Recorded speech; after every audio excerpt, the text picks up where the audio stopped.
Alors la ferme en chiffres, c'est 120 hectares, 90-95 vaches laitières et puis à peu près autant de génisses, c'est-à-dire à peu près 180 bêtes, 190 animaux au total sur la ferme.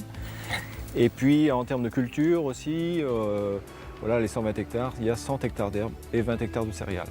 On a un niveau d'autonomie sur la ferme qui est très surprenant. On n'achète quasiment rien. Les années où ça se passe bien, on achète un peu de minéral pour complémenter, c'est-à-dire un peu de calcium pour les vaches, mais sinon tout est produit sur la ferme.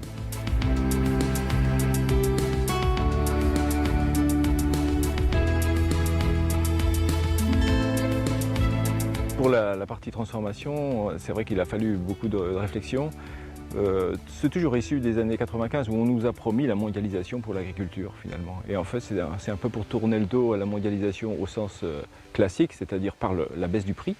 La mondialisation, quand on fait tous pareil, c'est le prix le plus bas qui fait la règle. Et donc c'est un peu pour tourner le dos à ça qu'on s'est orienté vers une démarche qualitative qui rend pour moi la mondialisation plus utile. C'est-à-dire on échange des produits qui sont différents. Et on l'échange à l'échelle de, pas forcément de la planète, mais on va dire des pays. Là en Europe notamment, sur la production laitière, on a des échanges européens aujourd'hui.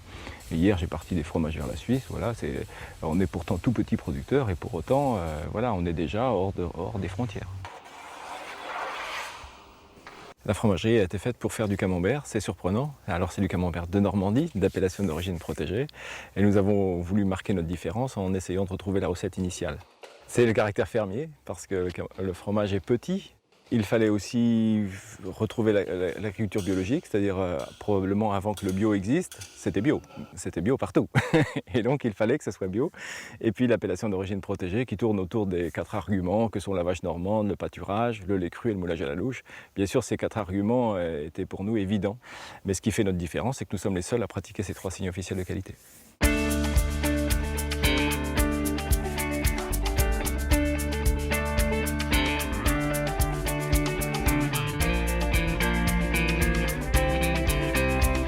C'est un fromage assez difficile. C'est un peu comme les gâteaux, il y a des recettes faciles et puis les recettes difficiles. On est sur une recette difficile de fromage.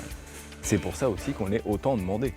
Quand on amène un camembert fermier dans une biocoop, ils en ont pas vu, quoi. Donc en fait, c'est pas dur de prendre le marché. Quand on amène sur un gis un camembert fermier, il y en a très très peu.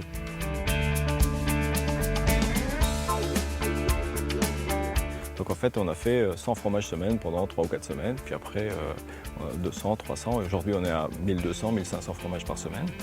Normalement, on espère atteindre les 4000 fromages par semaine, ce qui serait une grande partie de la production du lait.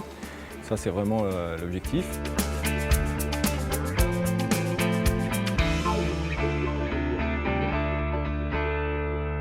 Voilà. On a été ferme pédagogique à partir de 2000. Donc vous voyez, en même temps qu'on faisait le foin, on a décidé d'ouvrir notre ferme puisqu'on était à l'aise avec ce qu'on faisait. On était sur les 2000 personnes, 3000 personnes par an en activité pédagogique et accueil de toute nature. Et là, je pense qu'on a déjà atteint ce chiffre. Donc on a des systèmes modernes aujourd'hui pour faire du foin en vrac. Pourquoi on le fait en vrac? Parce que dans les roundballers qu'on a inventés, les grosses boules que vous voyez dans les champs, il ne sera jamais complètement sec. Globalement, l'amour du métier, je crois que je l'avais quand même. Je crois que je l'avais au départ et qu'après il faut la nourrir. Si on ne fait pas ce qu'il faut pour être bien dans ses bottes, entre guillemets, dans ses bottes de paysan, on peut perdre l'amour du métier aussi.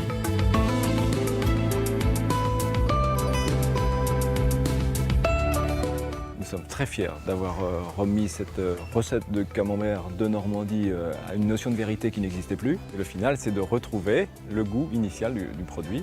On nous l'a dit souvent et quand on nous dit ça, ça nous fait grand plaisir.